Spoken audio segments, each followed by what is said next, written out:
বিসমিল্লাহির রহমানির রহিম। আমাদের প্রত্যেকের জীবনেই একজন রিয়েল হিরো থাকে।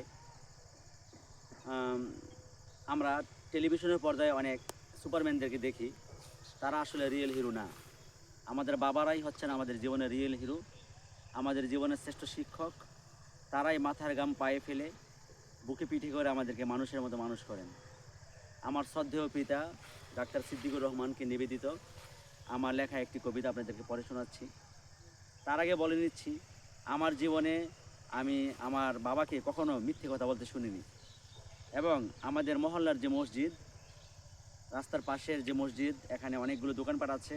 মসজিদ থেকে বের হলেই আমার বাবা কখনো যদি কাশি পায়, মুখের কাশিটি ফেলতেও কমপক্ষে 100 কদম হেঁটে গিয়ে দূরে গিয়ে কাশিটি মুখের থুতুটি ফেলেন, যেন কারো দোকানের সামনে ফেললে সে হয়তো মনে কষ্ট পেতে পারে।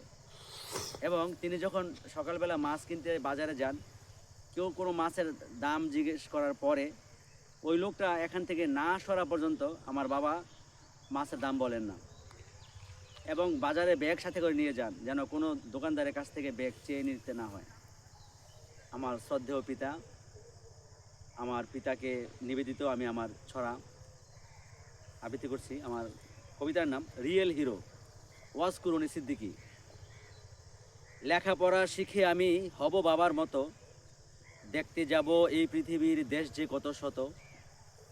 বাবার মতো বলবো কথা, বাবার মতো হাসবো, বাবার মতো সাহস নিয়ে দেশকে ভালোবাসবো। বাবার মতো পর্ব রোজি কত রকম বই, আমার কেবল ইচ্ছে করে বাবার মতো হই।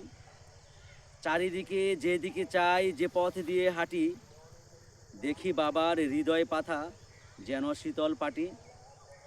জীবন যুদ্ধে হার না মানা সংগ্রামী এ বীর, রক্তে ঘামে সাজান বেহেশত তার সে স্নেহনীর। টিভির পর্দার সুপারম্যানরা বাবার কাছে জিরো, বাবাই আমার শক্তি সাহস, বাবাই রিয়েল হিরো। সবাইকে ধন্যবাদ। আসসালামু আলাইকুম।